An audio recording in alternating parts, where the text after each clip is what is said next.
We're talking food today. You're with Doug. This is Table Talk here on Sunshine. And we have Vanessa Baxter from the Fearless Kitchen with us. She also works with St Bart's and she was a top 4 Master Chef Season 4 New Zealand. And today we're talking pancakes. We are. We are. How you doing?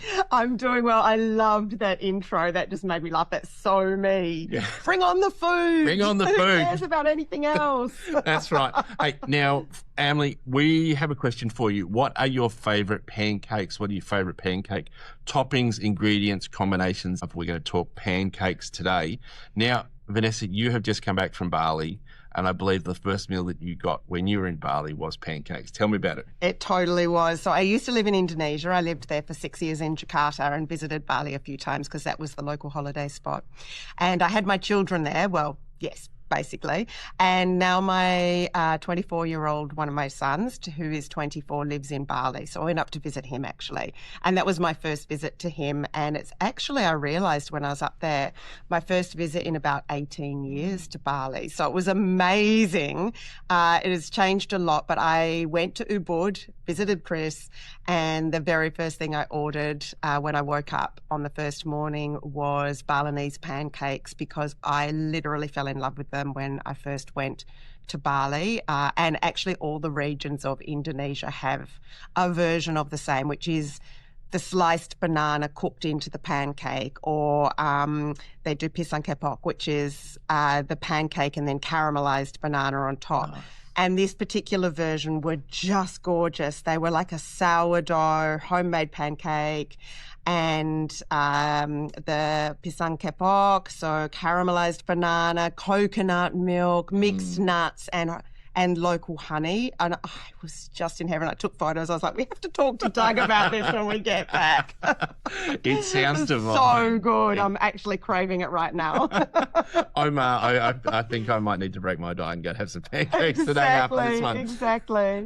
Now, I know pancakes are universal. There's something that every country has a version of. I know in my own family's history, pancakes was also always something that Mum used to cook on a Sunday, after church, bring back the church family and the community back together again for that. But it was also something that when we were at our, my family nearly went bankrupt after some business stuff in the 80s through the recession that we had to have. So we lived on pancakes for a year. Well, at least 6 months. We had fish, we had pancakes, we had fried rice, and we had combinations of all of them mixed together at different points in time. But for me, pancakes are still that memory of home, and I love it. And it's interesting, Doug, that you mention sort of that humble side of the pancake, because there are so many historical stories about pancakes and just the simplicity of it. And when there is just flour and water, you can still make a flat cake, and, during wartime in the UK, they talk about pancakes until they ran out of flour. Pancakes, you can mix it with cream, you can mix it with buttermilk, you mix it with milk, and then eventually, you might have to be mixing it with water. And it can sustain people, and there's a touch of, there's the nostalgia, there's the comfort factor of it. It's also a little bit more of a treat than just a piece of bread, right? Yeah. And yet it's not that dissimilar. No. It's just that feeling that there's a little bit of a treat around it. That's right. And there's so many different combinations and the way we can do it. Susie from Willerton's just sent in a message, lemon juice and sugar, heavy on both, definitely a treat for me. And I think that's the thing with pancakes, isn't it? It is the combinations that you can have and that. What are some of the different combinations that you have seen?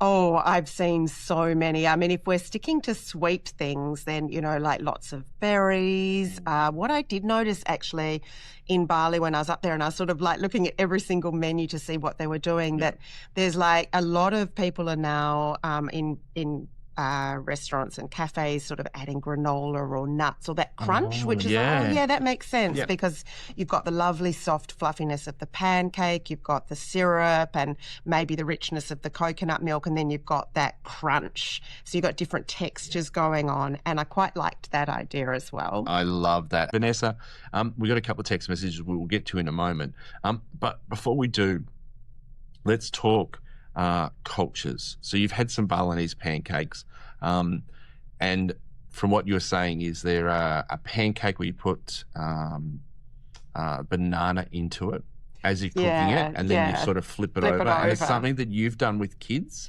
I have. I've taught kids this. They love it because there's all the elements. So they get to whisk the pancake batter and learn to sort of mix the egg and the milk mixture in the centre of the bowl, and then slowly whisk in the flour, which is really great for them to understand how lumps can form and how to mix things. And I know we can make it much more modern nowadays. You don't need to do it like that, but it's great for them to get that experience and understand where it all sort of came from.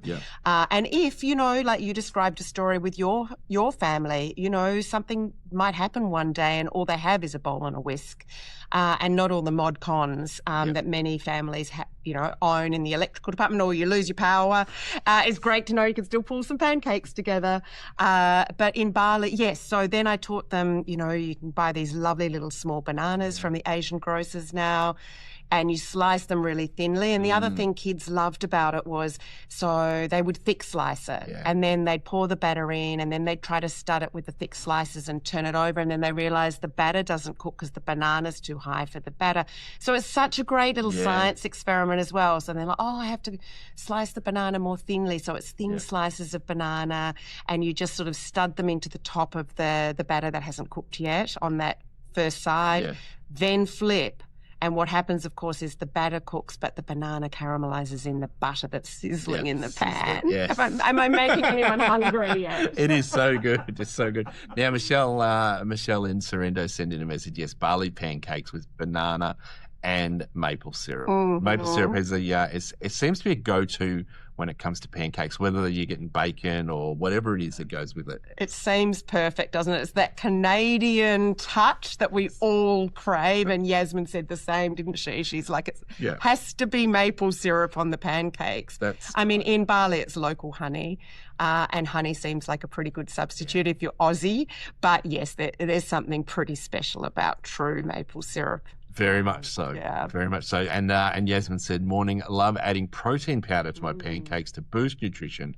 And yes, topping it off with maple syrup. So it sounds like a good combination. So I suppose when it comes to pancakes, we're talking about the pancakes really is a base to build into stuff. What are the way different countries do it? Oh, there's lots of different ways. If you think about France and their crepe, which is just a thin version of a pancake, they come with a myriad of toppings, that beautiful Nutella spread and then rolling it up, but they also do ham and cheese and, it's almost like a pizza base or an omelette base, and then build your own. And I think that's the wonderful way of connecting people around pancakes, is that you can have just a basic pancake or pikelet mixture, you pile that, you all get in together. It's collaborative. You can make those, put them onto the table, and then lots of different toppings, and everyone can choose their own. And that's, you can almost visualize hands across the table, and I would like that, and I would like this, and you can almost view it like a scone and have jam and cream. The first person who said lemon and sugar is the perfect start. And then there's sort of the Russian-Ukraine pancake where they make the base and then pile it with ricotta or cottage cheese, and then top and flip. And it's sort of like got this feeling that you've got the pancake on either side, and when you bite into it, it's the unctuousness of the soft cheese, and that is utterly delicious as well. So I think your imagination is your world, really, when it comes to have a play. Yeah, definitely have a play. Now, one of the combinations that I love to do is I love to just do a bit of Vegemite, bit of butter and Vegemite on it. Oh my goodness! Roll really? it up like a crepe and then slice it up into pieces. Wow. Okay, that's a novel one, Doug. Yeah, that is very Australian. That was very standard in my family growing up. I love that. Hey, send us through your favourite pancake combinations, and hey, are they thick? Are they thin? How do you have them? I'd love to hear from you. We are talking pancakes, and I got a message here saying brown sugar instead of banana in the batter. Topped with brown sugar. sultanas instead of batter instead of bananas. I love that. That sounds like a great combination. Oh, that's very scone-like for me. That's gorgeous. I'm going to have to try that with some brown sugar and maybe you've got to have butter with it. Got to cook it in a bit of butter so you get that caramelized. That with the brown sugar. Oh, yeah, I know. I'm salivating now as well. I am too. Now, one of the things that we want to talk about is we want to talk about the work at St Bart's. You guys have a regular pancake day. Tell me about that.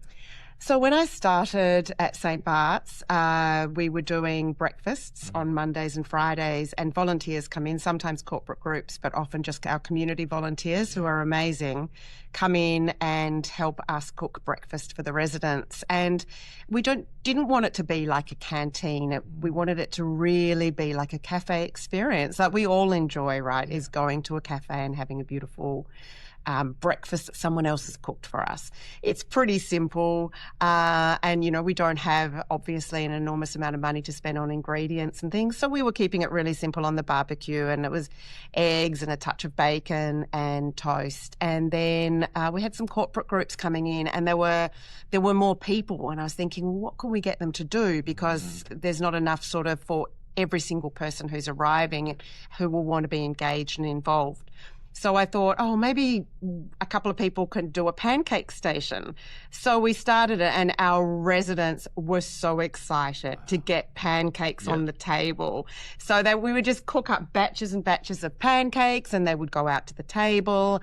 And, very simple toppings, mostly honey, imitation maple syrup, sadly, but that's okay. And they absolutely have embraced this desire. And equally, the volunteers are loving it because they get to come in, they have to get a huge big bowl organised. I mean, this is, we're serving 80 breakfasts, so it's not just a few pancakes, and the electric fry pans are out, and that butter sizzling away fills the cafe with this beautiful smell. And it's really changed the sort of the nature of the breakfast. It feels more like we're not just chucking a standard breakfast out there, but there's a little bit of a treat side to it as well. And actually our volunteer manager has added in fresh fruit, which we didn't used to do either. So that's also on the table. So it's just that feeling of abundance, even though it's a very simple staple still. No, I love that.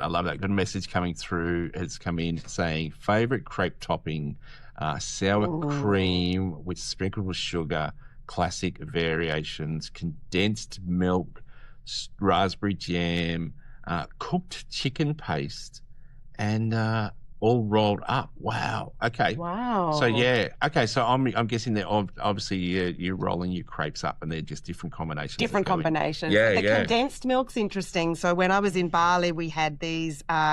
Chris ordered for me because I hadn't. I didn't realise they were in Bali, but these Russian side of Ukrainian pancakes we were talking about earlier. They're called serniki, and he ordered them, and they came with a little pot of caramelised condensed milk. So the ricotta, the pancake, and caramelised condensed milk. It was just super decadent and so delicious.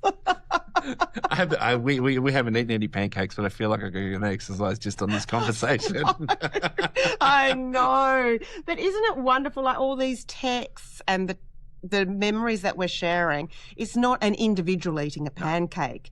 It's all like, sharing it smiling with each other as we're imagining our favourite topping. And I've just sort of got this vision of my boys when they were little boys with aprons, actually being allowed to flip those crepes and pancakes and reminding them to be careful, but letting them do it. Just giving them the tools, giving them the tips, and then standing back and letting them do it. And the joy for them when they would flip those, pikelets or little fat pancakes in the pan when they were young was just enough to be so happy. And I think too, just as we wrap this up, it's such a good place for kids to start. As you said, like earlier, like being able to put the banana in and seeing all the way the ingredients and that come together, I think is such a special thing. And for us, wanting to bring people around the table, to have community, to have food, I think pancakes are a great start. So go and have yourself some pancakes this weekend. Have a great time adding all the ingredients in. Vanessa, thank you for your time today and for always a privilege. Great conversation. If you want to find out more about Vanessa, you can find her at the Fearless Kitchen. She has a blog with some of the photos and even some of the recipes and those that she's been talking about. We'll link that to the podcast replay on Sunshine, and you'll be able to find that on Table Talk here. We'll be back again with Vanessa in a couple of weeks. Thank you very much. Thank you very much for having me.